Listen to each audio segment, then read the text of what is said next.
করে দিলেন। আগে চাকরি বিক্রি করেছে, এবারে প্রশ্ন বিক্রি করবে। আমি দায়িত্ব নিয়ে বলছি, এই পরীক্ষার যেহেতু ওএমআর আর টেম্পার করতে পারবে না, শুধু একাডেমিকটাই থাকবে এবং প্রশ্নটা বিক্রি হবে টাকার বিনিময়ে। ভাইপো দোকান খুলবে, সুজয়কৃষ্ণ ভদ্র, কুন্তল, শান্তনুর মতো আবার এজেন্ট নামবে, পার্থ চ্যাটার্জির মাসদ্রোণীর ঘরের মতো কারো একটা অন্য কারো নামে ঘর খুলবে, প্রশ্ন বিক্রি হবে এবং মিনিমাম 500-700 কোটি টাকা ফেব্রুয়ারি, মার্চ, এপ্রিলে যে বিধানসভার ভোট, তার আগে তৃণমূল কংগ্রেস তুলবে এবং যোগ্যদের একটা বড় অংশ বাতিল হবে। মেধাযুক্ত যারা আশা করছেন চাকরি পাবেন, তারাও পাবেন না। তারা তো প্রশ্ন জানতে পারবেন না, তারা প্রশ্ন কিনতেও পারবেন না। প্রশ্ন বিক্রি করবে তৃণমূল, প্রশ্ন কিনবে যাদের অর্থ আছে, এবং তারা 82-84 যদি 100 নাম্বারের হয়, 82-84 যদি 50 নাম্বারের হয়, 44-46 করে নাম্বার পাবে এবং ওএমআরের নাম্বার জাম্প করে গেলে ভাইবা তো ওদের হাতে থাকবে 10 নাম্বার। 10 নাম্বার তো তৃণমূলের হাতে আছেই। 9.5, 9.25 দেবে, আর যাদেরকে বাতিল করতে হবে তাদেরকে 2 দেবে, 1 দেবে, 1.5 দেবে। শুধু একাডেমিকটাই পারবে না টেম্পার করতে। ওএমআর খাতা টেম্পার হবে না, প্রশ্নটা বিক্রি হবে এবং তৃণমূল আবার 500 কোটি টাকা তুলবে নির্বাচনে খরচ করবে। দাদা, একটা বিষয়, যারা ঘরছাড়া হয়েছেন, যারা আজকে রাজভবনে গিয়েছিলেন, তারা বলছেন আমরা ফিরতে পারবো না, আমাদের ক্যাম্পেই গিয়ে থাকতে হবে, যা পরিস্থিতি বিএসএফ। আমি আপনাকে পরিষ্কার কথা বলে দিচ্ছি, বিএসএফ সিআরপিএফ পার্মানেন্ট থাকে না। বিএসএফটা বর্ডার এলাকা, কিন্তু সিআরপিএফ বিএসএফ যেটা general law and order duty করছে, আজকেও এক্সটেন্স করেছে। আমি কোর্টের কাছে কৃতজ্ঞ, তারা আজকেও ইন্টারিম অর্ডারে কয়েকটা পয়েন্ট দিয়েছে এবং আমরা আজকে কেন্দ্রীয় সরকারের রিপোর্টও অত্যন্ত, আমার লয়ার পেয়েছে, আমাকে পাঠিয়েছে। রাজ্যের রিপোর্ট অত্যন্ত উদাসীন ছিল, তারা নাকি প্রচুর কাজকর্ম করছেন দেখিয়েছেন, কিন্তু কেন্দ্র বলেছে, কেন্দ্রীয় ইউনিয়নের যে রিপোর্ট, সেই রিপোর্ট খুব অত্যন্ত প্র্যাকটিক্যাল। আমি ধন্যবাদ জানাবো ইউনিয়নকে এবং সর্বোপরি স্পেশাল বেঞ্চকে, তারা এক্সটেন্ড করে দিয়েছেন 21 তারিখ পর্যন্ত। আপনাকে বলি, পার্মানেন্ট থাকবে না। সলিউশন ওখানে, এটা কমিউনাল রাইট নয়, এটা ধর্মযুদ্ধ। এরা কাশ্মীরের মতো হিন্দুদের সরাতে চায়। সলিউশন আমি দুভাবে বলতে পারি। একটা হচ্ছে এনআইএকে দিয়ে ওখানে একদম রুটটাকে নষ্ট করে দেওয়া। ধরুন, কালকে আমি টুইট করেছি ইনজাম আজকে অ্যারেস্ট হয়েছে। এর আগে তো বলছিল বাংলাদেশ, তুরস্ক, কত গল্প। ইনজামকে, ইনজামাম, তিনি হচ্ছেন ধুলিয়ান মিউনিসিপ্যালিটির তৃণমূলের চেয়ারম্যান, বাধ্য হয়েছে অ্যারেস্ট করতে। এক্সপোজ করে দিয়েছি ডকুমেন্টারি এভিডেন্স দিয়ে। স্বাভাবিকভাবে আমার বক্তব্য হচ্ছে, এনআইএ ইনভেস্টিগেশন চার্জশিট দেওয়া পর্যন্ত প্যারামিলিটারি ওখানে রাখা উচিত, 1 নম্বর।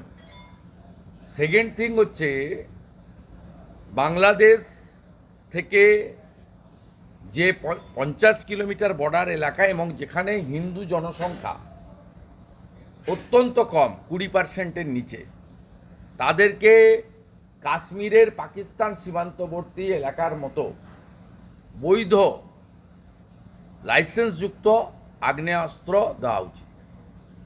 আত্মরক্ষার অধিকার প্রত্যেকের আছে। হিন্দুদের কাশ্মীরের তো বর্ডারের বহু গ্রামে এই ব্যবস্থা আছে, স্পেশাল অ্যাক্টের আওতায় আছে তো। কাশ্মীরে যা আছে সেম মডেল যদি মুর্শিদাবাদ এলাকায় আপনারা না করতে পারেন, তাহলে 10-15% হিন্দু যেখানে আছে, হিন্দু থাকবে না। এটা তো বিরাট বললেন আপনি। এটাই বাস্তব, আপনি ওখানে খোঁজ নেবেন, এটাই হচ্ছে বাস্তব। লাইসেন্সযুক্ত আত্মরক্ষার জন্য এদেরকে ব্যবস্থা করা উচিত। কাশ্মীরের পাকিস্তান সীমান্তবর্তী 11-12 তারিখ যার যা কাজ করার ডিউটি ছিল করেনি, তা আমি কোনো মন্তব্য করব না, আমি কোনো মন্তব্য করব না। 11 এবং 12 তারিখে যাদের যে ডিউটি ছিল করার, তারা করেননি। কে করেছে, কেন করেছে, কিভাবে করেছে, মানুষ জানে। গ্রেটফুট টু ক্যালকাটা হাইকোর্ট, ছুটির দিন খুলে তারা যা করার করেছে। আর ইনিশিয়ালি ওখানে যে 11 তারিখে বিএসএফের 300 জওয়ান, তারা অন হিউম্যানিটেরিয়ান গ্রাউন্ড এবং ডিএম বাধ্য হয়েছেন যখন পুলিশ ফেল করেছে। All credit goes to 11th BSF আর 12 তারিখ ক্যালকাটা হাইকোর্ট। মানুষের কাল থেকে, যেহেতু আমি পিটিশনার, আমি 100-150 মেসেজ পেয়েছি নর্মাল মেসেজে, যেহেতু ইন্টারনেট বন্ধ আছে, আর আত্মীয়রা পাঠিয়েছে যেখানে নেট আছে।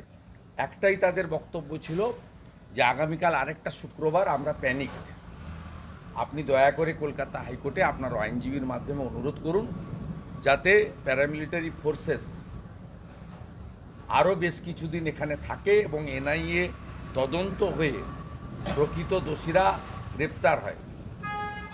কারণ এখনো পর্যন্ত যে গ্রেপ্তার হয়েছে তারা প্রকৃত দোষী অধিকাংশই নয়। তৃণমূল কংগ্রেস তারা সংখ্যা দেখানোর জন্য পুলিশকে কিছু কিছু লোককে তুলে দিয়েছে। প্রকৃত দোষীরা গ্রেপ্তার হয়নি। কোত্থেকে বোমা, গুলি, বন্দুক এলো, পুলিশের রোল কি ছিল, এগুলো কোনোটাই ইনভেস্টিগেশন হয়নি। অর্থাৎ আমি 11-12 তারিখ যারা কর্তব্য পালন করেনি তারা 17 তারিখে কি বলছেন তার আমি উত্তর দেবো না। I am not interested. একটা বিষয়, মানে হঠাৎ করে রাজ্যপালের এই বোধোদয় আজকে সকালবেলা থেকে তিনি বলছেন আমি মন্তব্য করব না, উনি কেন্দ্রের প্রতিনিধি, আমি ভারতীয় জনতা পার্টির একজন কর্মী এবং এমএলএ। আমার এটা নিয়ে বলা, আমার যে মনের কথা, এটা বাইরে প্রকাশ হলে বিতর্ক হবে, আমি বলবো। কিন্তু আজকে এসএসসি নিয়ে সুপ্রিম কোর্টের যে সিদ্ধান্ত, সুপ্রিম কোর্ট 31শে ডিসেম্বর জটিল পর্যন্ত হয়ে সময় গেছে। দিয়ে দেয়। প্রথম কথা হলো, যারা যোগ্য তারা চেয়েছিলেন তাদের চাকরি বাঁচাতে, কিন্তু ফাইনালি তারা 9 মাস বেতন পাবেন, কিন্তু তাদের পরীক্ষায় বসতে হবে। পরীক্ষা করাবে কারা? দুর্নীতিগ্রস্ত এসএসসি। এবং নির্বাচনের আগে তৃণমূল কংগ্রেস আবার টাকা তুলবে। মে মাসের মধ্যে নোটিফিকেশান, অক্টোবর-নভেম্বরের মধ্যে পরীক্ষা হয়তো করাবে, প্যানেল বের করবে, জয়েনিংয়ের ডেট দেবে 1 তারিখ, যেহেতু 31শে ডিসেম্বর পর্যন্ত এরা থাকবে। এবং এই যে 18,000 অ্যাপ্রক্স সংখ্যাটা আমি এক্স্যাক্ট বলতে পারবো না, তাতে কতজন এই 8-9 বছর ধরে 17-18তে ফ্রেশ অ্যাপয়েন্টমেন্টগুলো হয়েছিল, 16র পর থেকে। 18র পর থেকে তো বিক্রি হয়েছে, 18র পর থেকে জেনুইন অ্যাপয়েন্টমেন্ট হয়নি। প্রথম যে লটগুলো জেনুইন ছিল, তো সেই যাদের ওএমআর, তারা প্রোটেকশন পাবে না, আর তারা detach from the exam syllabus, তাদের সে প্র্যাকটিস নেই, থাকতে পারে না। তারা চেষ্টা করবেন, তারা মেধাযুক্ত, 3-4 মাস 2-3 মাস হাতে পাবেন পড়াশোনা করার জন্য। কিন্তু আমার মনে হয় না যারা চাকরি না পেয়ে আবার চাকরি দেওয়ার পরীক্ষার জন্য প্রিপারেশন নিচ্ছেন, তাদের সঙ্গে এদের অনেকে এঁটে উঠতে পারবেন না। আর তৃণমূল কংগ্রেস আবার টাকা তুলবে, সে সুযোগ উচ্চতর আদালত করে দিলেন। আগে চাকরি বিক্রি করেছে, এবারে প্রশ্ন বিক্রি করবে। আমি দায়িত্ব নিয়ে বলছি, এই পরীক্ষার যেহেতু ওএমআর আর টেম্পার করতে পারবে না, শুধু একাডেমিকটাই থাকবে এবং প্রশ্নটা বিক্রি হবে টাকার বিনিময়ে। ভাইপো দোকান খুলবে, সুজয় কৃষ্ণ ভদ্র, কুন্তল, শান্তনুর মতো আবার এজেন্ট নামবে, পার্থ চ্যাটার্জির মাসদ্রোণীর ঘরের মতো কারো একটা অন্য কারো নামে ঘর খুলবে আছে। স্পেশাল অ্যাক্টের আওতায় আছে তো কাশ্মীরে যা আছে সেম মডেল যদি মুর্শিদাবাদ এলাকায় আপনারা না করতে পারেন, তাহলে 10-15% হিন্দু যেখানে আছে, হিন্দু থাকবে না। এটা তো বিরাট বললেন আপনি। এটাই বাস্তব, আপনি ওখানে খোঁজ নেবেন, এটাই হচ্ছে বাস্তব।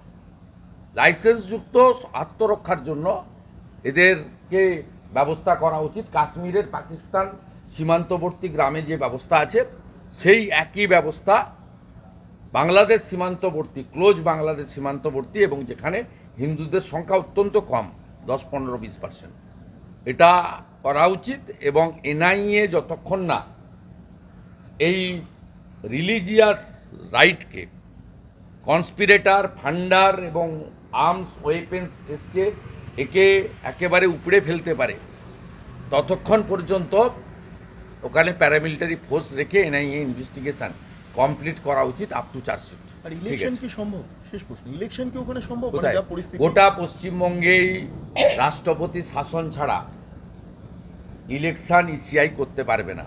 যেখানে 50%-এর নিচে হিন্দু আছে, বহু জায়গায় ভোট দিতে দেয়নি 21 এবং 24-এ, এবারে আরও মাস স্কেলে দেবে না। তার মধ্যে শুধু মুর্শিদাবাদ মালদার একটা অংশ পড়বে না, তার মধ্যে কুচবিহারের দিনহাটা থেকে দক্ষিণ 24 পরগনার ক্যানিং, বাসন্তী, গোসাবাও পড়বে। মানে এরকম ধর্মযুদ্ধ, মানে এটা কি ধর্ম? এটা বাস্তব, আপনি গিয়ে ঘুরে আসবেন, আপনারা গিয়ে ঘুরে আসবেন। এখন তো প্যারামিলিটারি ফোর্স আছে, আপনারা যেতে পারছেন, ঘুরতে পারছেন, ঘুরে দেখে আসবেন। নন্দীগ্রামে যেভাবে পুলিশের গাড়ি চালকের এই খুন, দুর্ঘটনা নয়, খুন মমতা ব্যানার্জির শান্তির ছেলেরা করেছে। নন্দী মহারাজ তুলে নিয়ে গিয়ে কেটে খেয়ে নিচ্ছে, মাংস বিক্রি করছে। এর 4 দিন আগে গোকুলনগরে করেছে, আমি তো ভিডিও ফুটেজ দিয়েছি। তখন যদি ব্যবস্থা করতো, পুলিশ করেছে কি, দুটো অন্য জায়গা থেকে নন্দী মহারাজ এনে ওখানে ছেড়ে দিয়ে গেছে। পুলিশের উচিত, ওই গাড়ির নম্বর তো পেয়েছে, আমরা তো সিসিটিভি ফুটেজ দিচ্ছি, তো প্রাইভেট সিসিটিভি ফুটেজ দোকানে লাগানো ছিল, করেনি। আমি গতকাল ওখানে বক্তব্য রেখেছি। বুঝতে পারছেন, ষাঁড়ও নিরাপদ নয় মমতার শান্তির ছেলেদের দৌড়াতে। বলছি আপনি একটা পারমিশন পেয়েছেন মিছিলে, যুব না, আমি থাকবোই মিছিলে। ভবানীপুর বিধানসভা তো, ওই জন্য পারমিশন দিচ্ছিল না। আমার এটা 83তম হবে কোর্ট অর্ডারে হাঁটা।